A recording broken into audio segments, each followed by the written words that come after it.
Hello traders, welcome to Finolic. इस video में हम बात करने वाले हैं नया हिंडनबर्ग का जो रिपोर्ट आया है, कैसेप करके है। ब्लॉक स्टॉक्स का नाम ब्लॉक है, जो कि न्यूयॉर्क स्टॉक एक्सचेंज में लिस्टेड, उसके बारे में। तो उस रिपोर्ट में क्या क्या है उसके बारे में बात करते हैं। तो रिपोर्ट में बेसिकली वो बताया गया, जैक डोर्सी का आपने नाम सुना होगा, ट्विटर एक्सीओ, जिन्होंने जिन्होंने ट्विटर को एलोन मस्क के हाथों 52-53 बिलियन डॉलर में बेचा है, राइट। और ये भी कंपनी का ओवरऑल मार्केट कैप लगभग 42-43 बिलियन डॉलर के आसपास था। तो उस पर एक रिपोर्ट पब्लिश करी हिंडनबर्ग की आपने नाम सुनी होगी। इन्होंने अडानी के स्टॉक्स पे भी रिपोर्ट पब्लिश करा था, और जो कि लगभग उसके बाद अडानी दुनिया के सबसे रिचेस्ट आदमी से लगभग 20वें स्थान पे चले गए थे। राइट नाउ वो 15वें स्थान के अंदर आ चुके हैं, राइट। तो उससे पहले मैंने लगभग 4-5 दिसंबर को एक ट्वीट करा था, जिसमें मैंने लिखा था कि ये अडानी स्टॉक्स वो दिन दूर नहीं है कि जब अडानी स्टॉक्स लगातार day by day lower circuit hit करेंगे।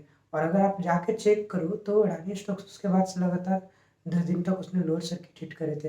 बीच में थोड़ी रिकवरी आई थी, लेकिन बाकी सब स्टॉक्स देखो बुरी तरह से गिर चुके हैं। बहुत सारे स्टॉक्स तो 4,000 के वैल्यू से वो लगभग 500-600 पे आके रुक गए थे। हाँ, अडानी इंटरप्राइज और अडानी पोर्ट्स थोड़ा संभला, और अंबुजा सीमेंट्स क्योंकि उसका अपना एसेट है तो इस कारण से वो भी थोड़ा संभला। लेकिन बाकी के जो भी स्टॉक्स थे, ट्रांसमिशन हो गया, आपका अडानी पावर हो गया, अडानी ग्रीन हो गया, इन सब का तो हालत बर्बाद हो चुका है। 4-4 हज़ार का स्टॉक्स सब 700-600 के आसपास आके रह चुका है। तो यार ऐसा नहीं हो सकता कि रिपोर्ट में कुछ इतना भी बढ़ा चढ़ा के दिखाएगा। रिपोर्ट में कुछ तो रियलिटी रहती है, राइट, ऐसा नहीं। तो अब बात करते हैं सबसे पहले हम इसके जो नया रिपोर्ट है हिंडनबर्ग का, उसके बारे में। तो देखिए, रिपोर्ट में ये लिखा है कि ये कैसे जो है ना, जिस तरह से हमारे इंडिया में पेटीएम वगैरह है, उस तरह से वहाँ का कैसे पे, जैसे इंडिया में पेटीएम फोन पे, वहाँ का कैसे पेपल, ये सब है।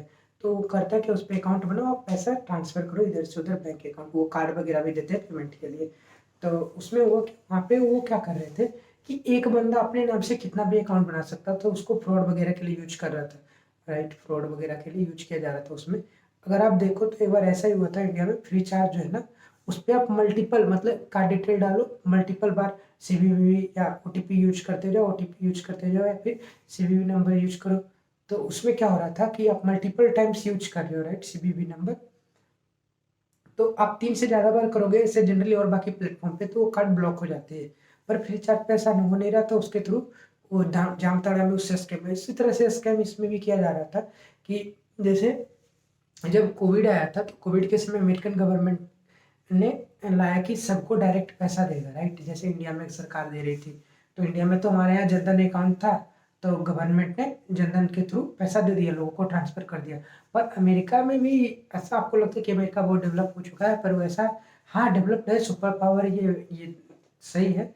लेकिन ऐसा होता है कि वहाँ भी बहुत सारे लोगों के पास बैंक अकाउंट नहीं है। तो वहाँ पे ट्विटर के सीईओ जो था, जॉक डोर्सी, उस समय उन्होंने ट्वीट करा कि कैसे पे आप थ्रू आप दे सकते हो, यहाँ पे कोई बैंक अकाउंट वगैरह का जरूरत नहीं होता। और फिर बैंक के साथ टाइप करके वैसे लोगों को एक एक आदमी अपने नाम से कितना बिल ले रहा है, ऐसे ये सब फ्रॉड हो रहे थे वहाँ पे। और उसके बाद वहाँ उसको उस ऐप को ना बहुत सारी चीज़ें लाइक कि प्रमोट वगैरह किया जा रहा था उससे। जैसे माइनर माइनर जो होते हैं, बच्ची हैं, ठीक है, उसको 6 रैकेट के जालों में फंसाया जा रहा था, उसकी तरफ उसको फंसा करके उस मीडियम को यूज करके पेमेंट किया जा रहा था, जो कि सही नहीं था। इन सब पे उन्होंने रिपोर्ट पब्लिश करी है, और कुछ रिपोर्ट का मैं कुछ और भी पढ़ के आपको सुना देता हूँ। उसमें क्या बोले, उनका इशू क्या था कि जो अनबैंक्ड लोग हैं उनको पैसे दिलवाने हैं, और बैंक की जरूरत नहीं है, ठीक है।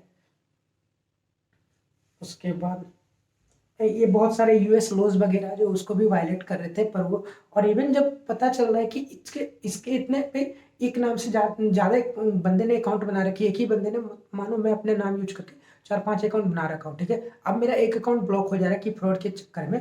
तो वो क्या कर रहा है, अगले 4 अकाउंट फिर भी उसका एक्टिव है, तो उसको भी वो डीएक्टिवेट नहीं कर रहे थे, राइट। जैसे इंडिया में क्या होता है कि अगर आपको पेटीएम पे, एयरटेल पे, फोनपे पे अगर अकाउंट वगैरह बनानी है या यूज करना है, तो आपको केवाईसी करानी होती है, राइट, वॉलेट यूज करने के लिए। तो उसमें आपको आधार कार्ड वगैरह से वेरीफाई करना होता है, पैन कार्ड वगैरह से वेरीफाई करना होता है।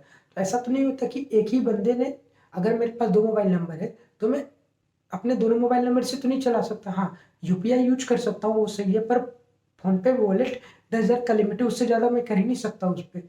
तो ये सब लिमिट वगैरह भी नहीं था, तो ये सब पूरा मिस यूज के लिए वहाँ पे यूज कर रहा था। इवन वहाँ पे ना डोनाल्ड ट्रम्प, एलोन मस्क वगैरह के नाम से अकाउंट बना रखे थे। तो इन्हें हिंडनबर्ग ने क्या किया, डोनाल्ड ट्रम्प के नाम से इन्होंने एक अकाउंट बनाई, और उस पर उन्होंने क्या किया, अकाउंट बना करके उसको पूरा सब कुछ प्रोसेस वगैरह करके इवन उन्होंने कार्ड भी ऑर्डर कर ली, जो डिजिटल कार्ड हम यूज करते हैं स्वाइप करने के लिए, वो कार्ड वगैरह भी ऑर्डर कर लिए, उन्हें कार्ड मिल भी गया।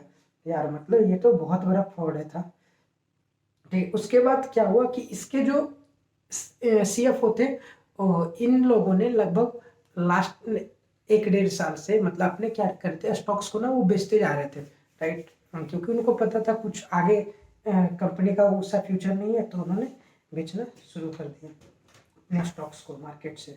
उसके बाद क्या था, और बहुत सारे कंप्लेंट्स लैप्सेस थे, वो तो मैंने बता रखा है। तो यार यही है। उसके बाद क्या है, और यहाँ उसके बाद उन्होंने क्या किया कि लास्ट ईयर 2022 में, राइट, उन्होंने एक डील करी थी।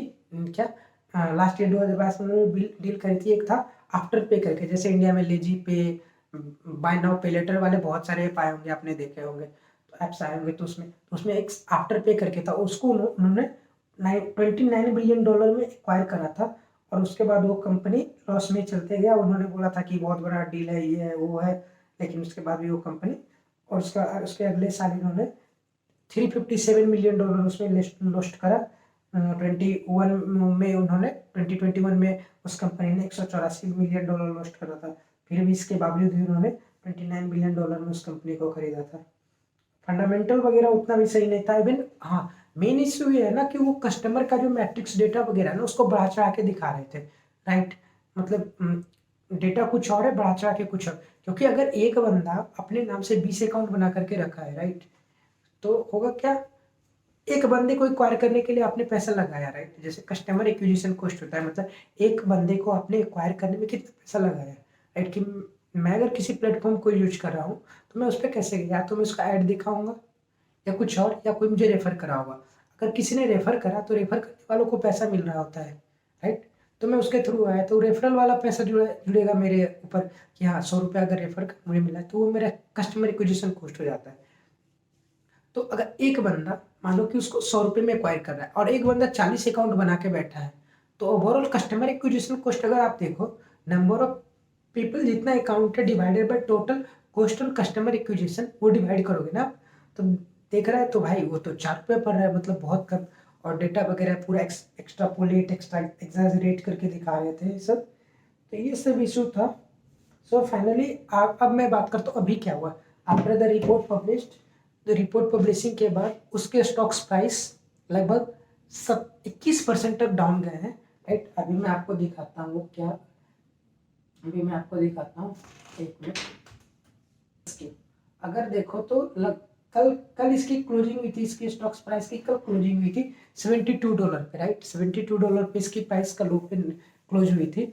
और अगर आज की प्राइस की बात करूँ तो यार ये ओपन हुआ आपका $59 पे, राइट, और लो लगाया इसने $55 का, राइट। तो थोड़ा ये भी इसमें ये है ना, मुझे लग रहा है इतना ये फॉल इसलिए नहीं कर रहा। कारण है कि अडानी इसके बाद जैसे, क्योंकि एलिगेशंस बहुत लगे हिंडनबर्ग पे अडानी की रिपोर्ट्स के बाद, राइट। क्योंकि उन्होंने पहले से शॉर्ट करके रखा था स्टॉक को। और अगर आप देखो, हिंडनबर्ग एक शॉर्ट सेलर कंपनी है, मतलब ये खुद तो शॉर्ट सेल करते हैं ये स्टॉक्स को, और अपने क्लाइंट से भी करवाते हैं।